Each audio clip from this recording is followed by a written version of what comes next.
Good morning, class 7. How are you guys doing? So, we'll come to page 175 on SST, chapter 10, life in the tropical and subtropical regions. What is the life around here like? So, that is page I said 175. So, let's go to 175.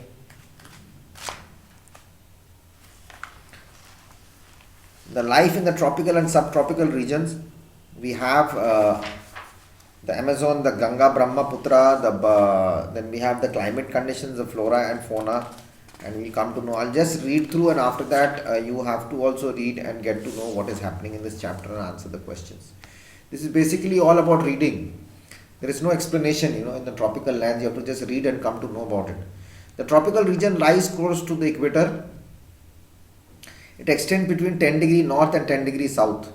The subtropical region extends from 10 degree to 30 degree north and south latitudes. The Amazon River flows through the tropical region and has formed the Amazon basin in South America.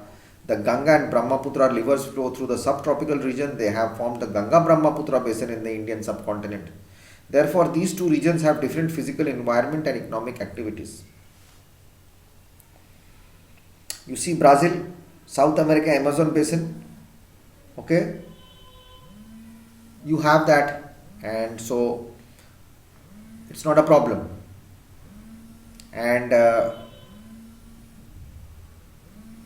in the Amazon basin, we see a major part of the Amazon basin lies in Brazil, between the Guiana highland in the north and the Brazilian highland in the south. The first European to discover the Amazon River was Spanish explorer Vicente Yanes Pinzon.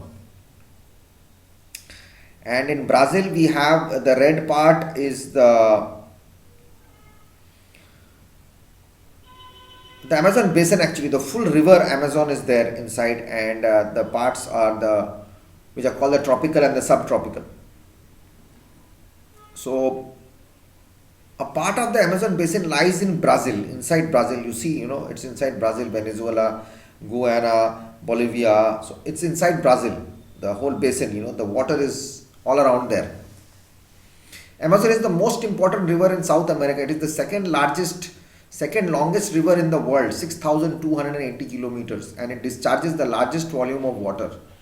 The Amazon River originates in the Andes Mountains and drains into the Atlantic Ocean. We have the Atlantic Ocean here. It is coming in here on the west side. We have the Pacific Ocean. And the equatorial forests are green. The alpine tundra we have on the colder part. The grassland is there, the green part, and the chaparral. So what happens is Maranon River, which is the headstream of the Amazon River, rises from the snow-covered Andes Mountains in Peru. The Amazon River flows eastward, and on its way it is joined by more than 1,000 known tributaries. And the river, along with its tributaries, form the largest river basin in the world. The vast alluvial plain from the Amazon basin has been formed by the sediments brought by the Amazon River and its tributaries. This drainage basin covers half of Brazil and parts of Bolivia, Peru, Ecuador, Colombia, and Venezuela. Climatic conditions. What are the climate in the Amazon area? And it goes through the rainforest, where there is always rains. The Amazon basin experiences an equatorial type of climate. This climate is characterized by hot and wet conditions. Throughout the year, the temperature is uniformly high. The daytime temperature becomes oppressive and unbearable due to bright sunlight and high relative humidity. The rainfall is heavy, about 250 centimeters per year, and it is well distributed throughout the year. There is no dry season. There is more rainfall in the afternoon than any other part of the day. It is accompanied by thunder and lightning. Most of the rainfall is of convectional type. The summer and winter seasons are not well marked due to high temperature and well distributed rainfall throughout the year. There is little horizontal movement of air. This, when combined with high humidity, produces sultry weather conditions. It's always very sweaty type and hot, humid.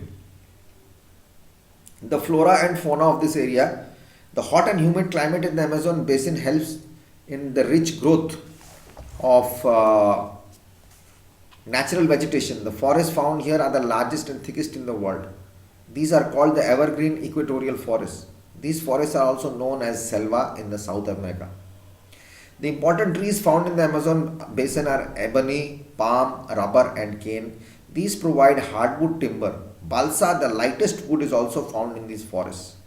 The balsa wood is widely used to make rafts, toys, models of aeroplanes, etc. Other products from the forest are rubber, cocoa, nuts, gum, cork, resins, quinine, most from the bark of the cinchona tree and the wax of the carnauba palm tree. Trees in the Amazon basin grow very close to each other. Their trunks are almost bare, but the foliage at the top give the trees an umbrella type. It does not let the sunlight come inside. Creepers and climbers are very common nowadays. These forests are being cut down to provide land for farming, plantation, industries, and settlements. The Amazon basin also has rich variety of wildlife. There are mammals such as monkeys, tapirs, jaguars, pumas, sloths, anteaters, armadillos, etc. Large variety of birds such as toucans, hummingbirds, and many with brilliant colored plumages are found here. Many species of reptile and snakes also live in the forest. The anaconda is almost the 10-meter long snake. Giant turtles, alligators, crocodiles are found in the marshy regions. There are also many varieties of insects and fishes. The flesh-eating fish piranha is found in the Amazon River and its tributaries. People and their economic activities. They are mostly all tribal people, jungle tribal people, wild people type of thing. The forest areas are inhabited by different tribes. They have a primitive way of life. They obtain food by hunting, gathering, and fishing. Some forested areas have been cleared by the slash and burn method to prepare land for farming. Shifting agriculture is widely practiced by tribes. Their more advanced tribes live in small villages. They build their huts on stilts to protect themselves from the flood waters. They clear patches of the forest where women grow pineapples, bananas, yams, and manioc. The tribals are fond of turtles, eggs, as well as the flesh of turtles and monkeys. Rubber trees are scattered in the forest. The Seringueros collect latex from the rubber trees and convert it into a usable rubber cakes. The main cash crop produced are coffee, cocoa, sugarcane, and maize. In some areas, the Europeans have developed plantations. The settlements are small and scattered. Wood from the forest is widely used to make houses. Small families lived in thatched huts which are shaped like beehives. The large apartment-like houses have steep slanting roofs. These are called maloka. The life of the people is slowly changing due to contact with the Europeans. A few small towns have developed along the river banks. The tribal are migrating to these towns in search of work. Manaus, which was developed as a rubber collecting center along the Amazon River, is now a popular port for ocean liners. Belém, with its red roofed houses, is now surrounded by groves of banana and palm trees. Today, Belém is called the port of the Amazon River. In the past, the Amazon River was only the waterway to link the forest areas with other places. In the last 50 years, a number of roads have been developed to connect the scattered settlements. The Trans-Amazon Highway is the most important road link. It has made all parts of the forested region accessible. In recent years, there has been massive deforestation in the Amazon basin. The ecological balance has been disturbed. In many parts, the evergreen forests have turned into a barren landscape. So they are spoiling the ecosystem, Everything is going wrong. So I'll come back in the next video.